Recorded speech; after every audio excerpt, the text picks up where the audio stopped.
All right. Woo-hoo. This is so exciting, you guys. Welcome back. We attempted to do this last week, and you guys were so great for hanging in with us. But now we actually are back, and we are here, and we are live with the man himself, Cornell McClellan, who is the man that keeps former President Barack Obama and First Lady Michelle Obama in tip-top shape.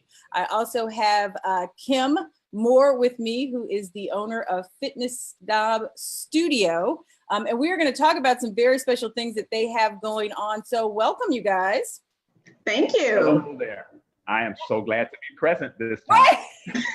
I was telling you guys after the broadcast last week, my mom, she called me. She said, is that what you guys call bootlegging it? I was like, well, no, Mom, it's bootstrapping it, but we'll go ahead. We'll go with bootleg. Well, that's what we'll do. So That'll work.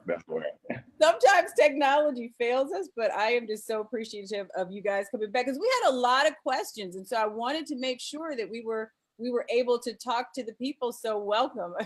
You guys are funny. They're laughing already. Welcome. Make sure that you share this with your community. We are doing something that is going to be amazing. And I know how people want to really kind of end 2018 and start 2019 on a good, healthy foot. And so we are going to talk about fitness for life. So Cornell, tell us, for those of you who this may be the first time, talking to you, tell us a little bit about your philosophy for fitness and why you are so passionate about helping people live their best lives. I could just talk all night on that alone. But for me, a long time ago, I discovered that I think fitness is the fountain of youth. Fitness is the basis or the foundation for everything. You are at your best when you are at your healthiest. I believe that we should achieve our best health ever. But there's a combination of things you have to look at. You have to look at the mind, the body, and the spirit, the soul. You have to connect all those things together. Right. I believe that it's not just quick fixes. So many of us think about what do I have on my calendar? What's the next thing up? And we try to work for that, or we try to work to be this size or that size. But this is the thing that will stimulate the brain, the soul, the spirit. So you can use this for everything. And so it's about everything. Very good. And so you started a while ago, and my mom is back on checking us out this week. So you started when you were how old with the health and fitness? Wow, I've been doing this for training people in different modes and different ways for well over 30 years. And training people in martial arts and training people in fitness and health and work with people nutritionally and things of that nature. So I've been doing this for quite a while. I've been working with the Obamas since 1997. So even been working with them for quite a while. Yes. Wow, it was funny. I was on the way back from the gym with my 15-year-old son, and he was talking about, so now he's really kind of focused on eating healthy and making better choices. And so he was like, and I sure wish I had discovered this when I was younger. He's 15 years old. I love it. So I quoted you, Cornell. I said, yeah, but the body is very forgiving. So I'm learning from you already. So let's talk about that. What about the body being forgiving and it not being too late to maybe start a healthier regime now? When people ask me about working with the Obamas and working with the First Lady in particular, the first thing I say to them is you have to prioritize yourself. Make yourself the First Lady in your life. I think that's where you want to start. You want to prioritize yourself. You're the number one person in your life. And understand that if you've not always done, as your son said, if you've not always done what maybe you should have done or you didn't always know the things that you know today, the body is okay with that. The body forgives. We know that the body forgives because it repairs itself. So if you have been sitting on the couch for 5 years, 10 years, or whatever, it's not too late. No matter what age you are, it is not too late. The body will repair itself. If you used to smoke, if you used to eat things that you shouldn't eat, stopping those things and creating new habits, the body forgives and the body repairs and the body gets better for that. That's how we know for a fact it does forgive. It doesn't stay in a state and say, it's too late, it's too late. It doesn't generally do that. So it is forgiving. Right. And so Kim, you, I mean, you, as long as I know you, you've been into health and fitness and, you know, you've done a lot of different things. And so when I found out you had a fitness studio, I mean, it made sense. But I was also a little surprised. I mean, you did it kind of in a different way. So talk to us about the studio and then why you have partnered with Cornell to bring us something very special that we're gonna introduce to you next. Yeah, so the studio is, I call it the WeWork of Fitness. It's a space for independent fitness instructors to hold their own classes. So they just get a chance to run their business out of our studio. We don't hire instructors, they just rent the space. And so as an extension to the studio, or another service that we're offering to instructors, is live streaming. So we're kicking that off in September. So I reached out to Cornell to see if he would be interested in doing a live stream series, because, you know, we're really marketing to the elite instructors, and how more elite can you get than to get Cornell in? And so it was a great way to kick off an additional service we'll have at the studio. Absolutely. And so speaking of the live streaming, let's talk about Immortal Body Fitness and what that will mean to everybody in America should they choose to accept the challenge. Well, I look at Immortal Body Fitness as having or achieving life more abundantly, because as we talked about earlier, that it's not just, you know, fitness is not just being able to do an exercise or a movement, but it's about having more life, enjoying more life, being able to functionally do more things. So the Immortal Body Workout will help to achieve all of those things. So whatever it is that you, whatever sport it is, whatever the thing that you do in terms of a hobby, it will increase and improve that part of your life. Awesome.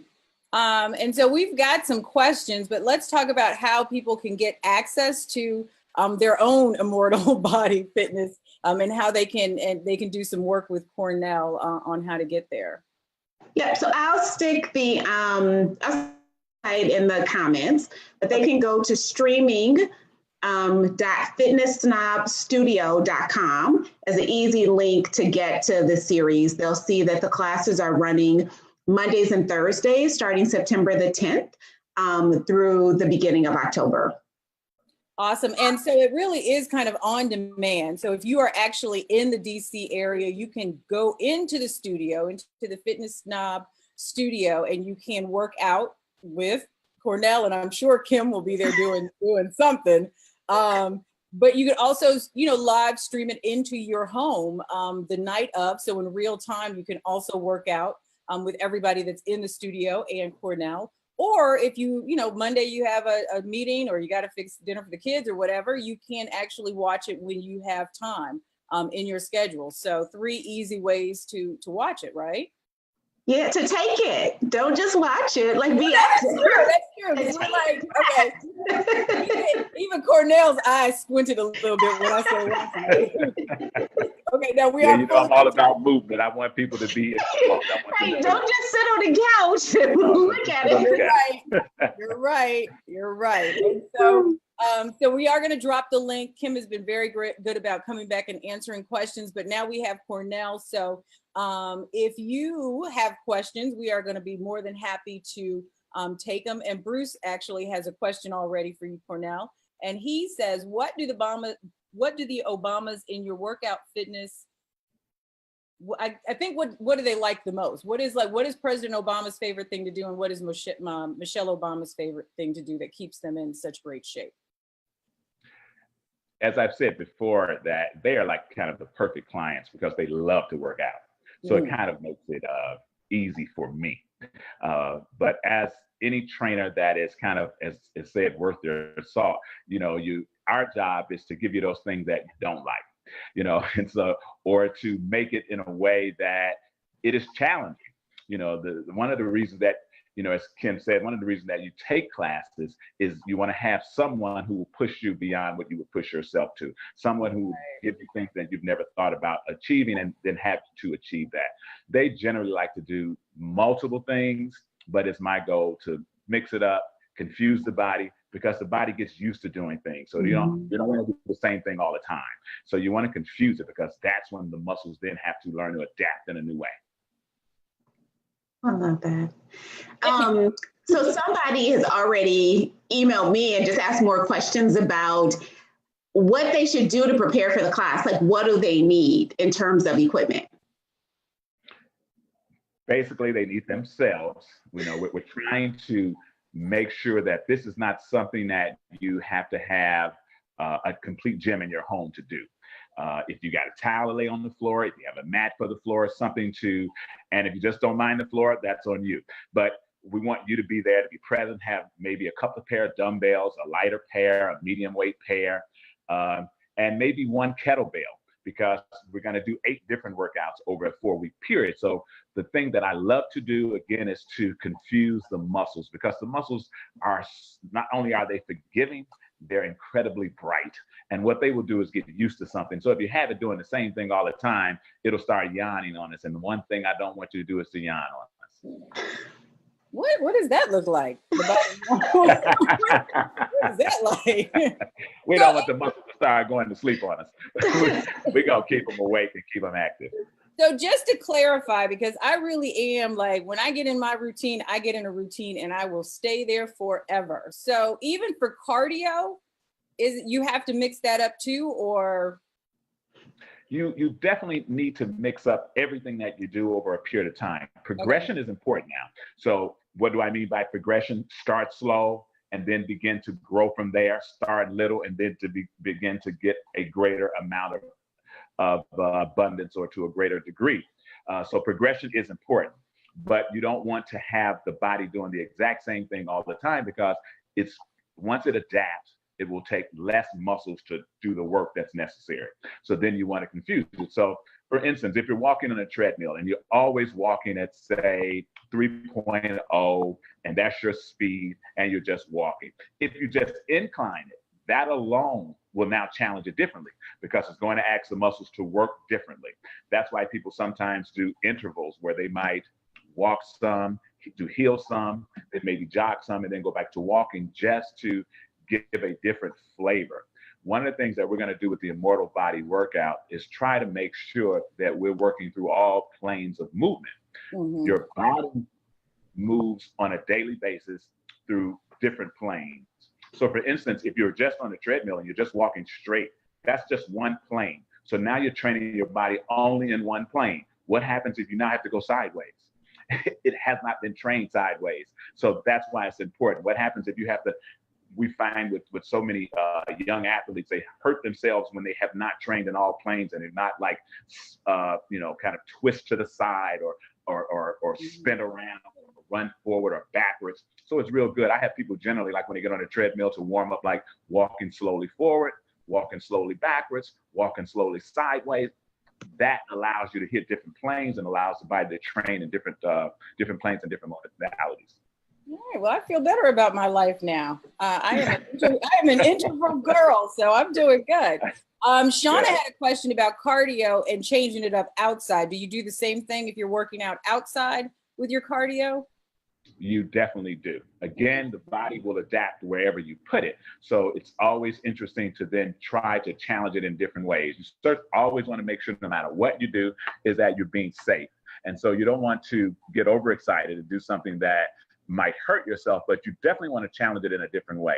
If what you do all the time is do the same jog, the same walk, or whatever, you now want to try to do some things like trying to go backwards, trying to go sideways, doing some karaoke or something, that different movements where you're interlocking the legs, or use heels. One day you might do heels, one day you might do stairs, if that's comfortable, but it's changing it up. Or now you get on the bike, as opposed to yesterday I walked, today I bicycle, I'll use my bike. So there are different things that you could do that each one will work the muscles differently. Gotcha. That's good stuff. We had a question about one movement. Like if there was one thing that you could, only one thing that you could do, one exercise, is there something that you would recommend? We're going to do a lot of those in class. And one of my favorite movement, if I just had one movement, it would probably be what you all probably call burpees, or what the military calls squat thrust. Who invented those? Yeah, the military has been doing it for a long time. And, Oh my and one of the God. reasons that you do that is because you use so many muscles. You know, one of the things they call it squat thrust, because you have to squat to get down towards the ground. And then you get in a plank or a push-up position. You might do a push-up there. You might open, close legs. You might rotate. There's so many things you can do from there. Then you're going to jump up. So you have to stand and then jump back up. So now you've used almost every muscle in the body. So it's one of the greatest moves that you can do. And there's so many different ways and so many flavors that you can add to it. But if you just say, if I just have one movement to do, what could I do that then work my, my upper and my lower body is going to work my core. And you can actually, as you go down, you can do an angle to it or a twist to it. So you can make sure you're hitting different planes. And so there's so many different ways you could use that one move. Okay. Well, because I've always heard that it was a push-up, but I guess that's even better. The burpee's even better. And it is because you have to push up to it, because we usually always do burpees with push-ups or something like that. The thing about the push-up is that now you're just in one movement. You're not getting that much work on your legs. If you're doing a push-up correctly, you are working your core somewhat, but you're not standing up and down. And one of the things that I think that's a great thing is just getting on the floor and standing up.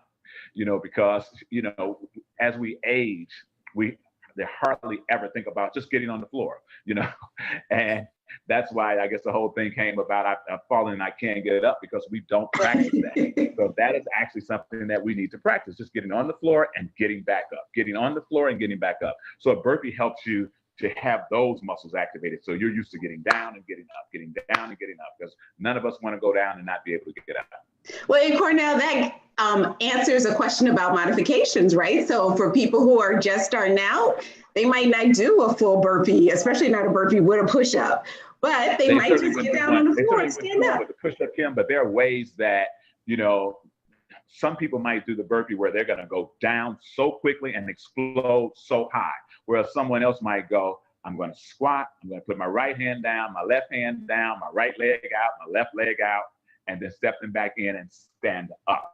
So there are ways to do it. You can even do it off of something, a table or something where you don't even have to go all the way down to the floor and then work your way down to the floor. So there are ways to adjust it. But the thing that for a beginner, it's about taking their time, about getting down and then getting up.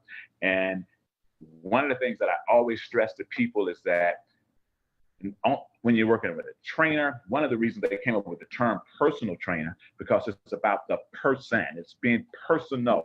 So even when you work with us in the Immortal Body Workout, don't compare yourself in a way and don't challenge or compete unless you're ready. When you're starting, the thing to do is to understand once you begin, you win. You're already winning. You're already a winner because you showed up. So the goal is to just say that I showed up today. If this is my first workout, mark it down as a win and take your time, do what you can do. And it's a guarantee, because the body is forgiveness, you will get better. Awesome. That was like a little fitness hug. Oh. It was Motivation Monday. Because you know what? We believe in fitness hugs. Yeah, one of the things that I've heard a lot of, especially from women, is that they're intimidated to go to the gym because they may not be at a certain fitness level. So if you have all these hardcore people in there working out, they feel like maybe they're not at a certain point ready, where they can go to a gym. And so I see that sometimes. I've heard people say that. Well, that's one of the things that we will help with the live stream, but even taking classes when you have a sensitive instructor, they will work with you in that. But again, this is about running your own race. That is important. So to remember that this is a marathon. It is not going to be a sprint. This is a lifetime, and it's about your lifetime. And remember, you're going to be the first lady in your life. And so it's not about what the person next to you are doing. And it's not about one of the things that it's interesting that you would say that one of the mistakes that we make a lot of times, and that is we will go with someone, with a friend, and we will try to start where they are. Now, we might not have done anything for a week, 6 weeks, 6 months, 6 years. They haven't missed a day. And you come in and try to start where they are. You never want to do that. Again, it's a personal thing. You want to come in and start where you are. And if that is just walking. If that is just learning to squat, learning to do a push-up, that's where you need to start. And feel good about that. Feel good about that because you are winning. Somebody wanted to know like what people should do on their days off. So if they're, I guess, lifting 3 times a week, what should they do on those days they're not lifting? Well, it's always interesting to first understand how people will break up their routines or set up their routines. There are many different ways to do that.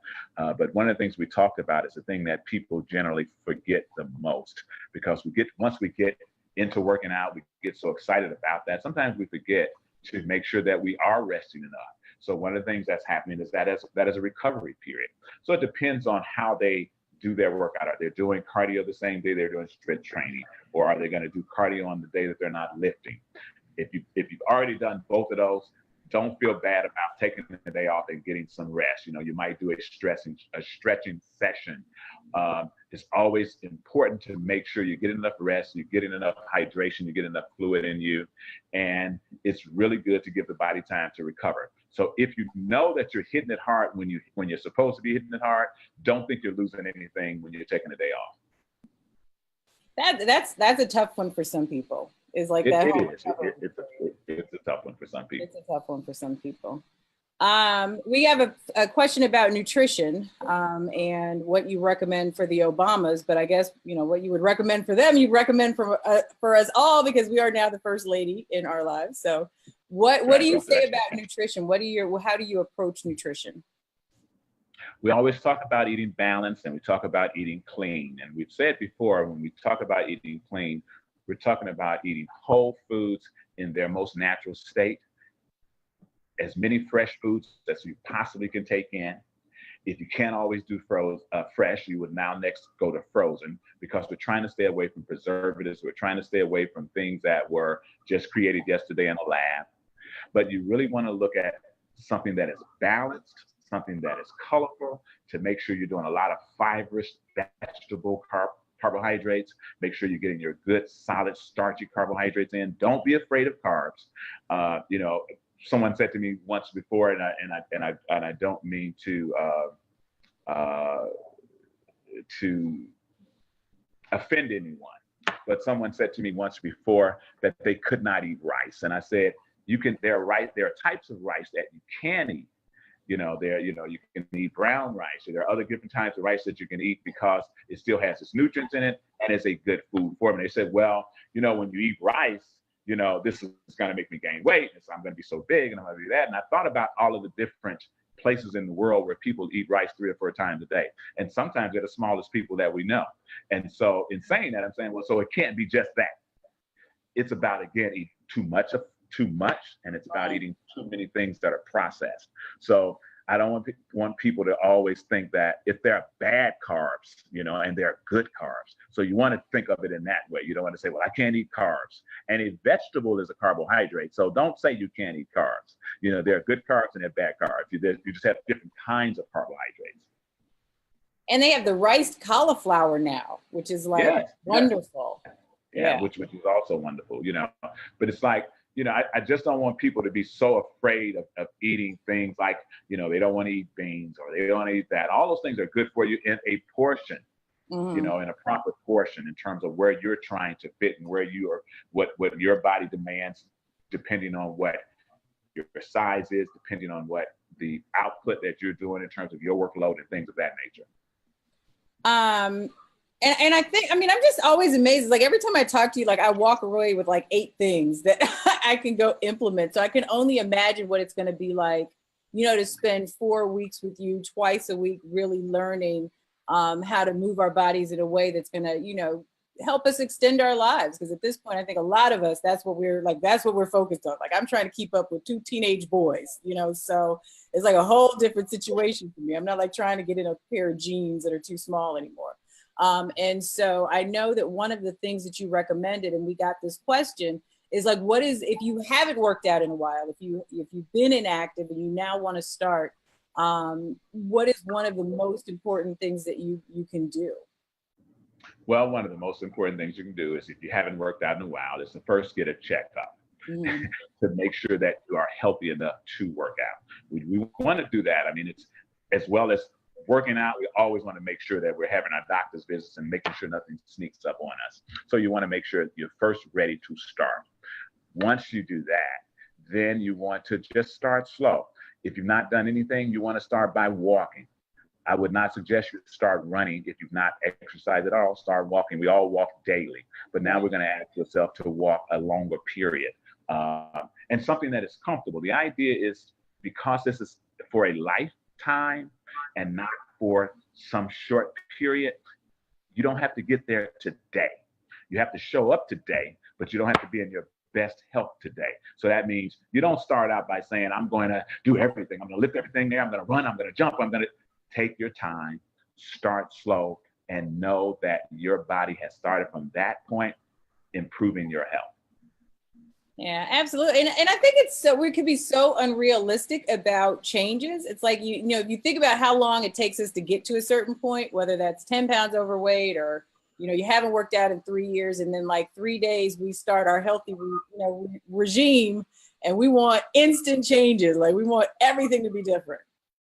Well, I think that just as a society, we have gotten into the mindset of instantaneous or doing things instantly, you know, but I think that we all know those things that we most value and those things we get the most from are those things that we have worked the hardest for.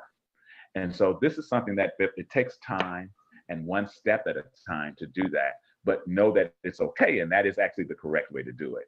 And just as you said, that it didn't happen overnight, and that's not how you want to achieve it, because it generally doesn't stay with you if you achieve it just in one night. So you want to take your time. All right. So classes are starting when, Kim? Get us up to speed so we know what we're doing from here on out. Monday, September 10th at 6 p.m. Eastern. All right. And so the link has been put in the comments, so you can definitely go check it out, get more information. You can follow Cornell on Facebook at Naturally Fit Incorporated Inc. Naturally Fit Inc. Naturally Fit Inc. And you can follow him on Instagram under the same. He gives tips every day. He gives more motivation. We have Cornell tweetables now, so we can definitely tweet out some of these fabulous sayings and keeping you motivated. Kim, thank you so much. Thank you for being here. And Cornell, thank you. Thank you, Nikki. I mean, I really appreciate you and Kim both. I appreciate Kim and I talked about this. And again, it excited me because we want to reach as many people as we can. We want to help as many people as we can. We just want to get everybody moving. We want to get everybody active in the best way that they can be. If they're doing something, they are certainly winning. No, absolutely. And thank you guys for joining us on Facebook. Make sure that you check out the website. The link is in the comments, and I will pin it to the top so that we can find it easily. But we may have to, have another little chat before this happens, before Labor Day, get everybody together for Labor Day so we don't do anything that we're going to regret. Hey, just remember, 90%. Do 90% of what you need and 10% of what you want. So there you go. So we will see you guys later. Thank you again. Thank you guys. We will talk soon.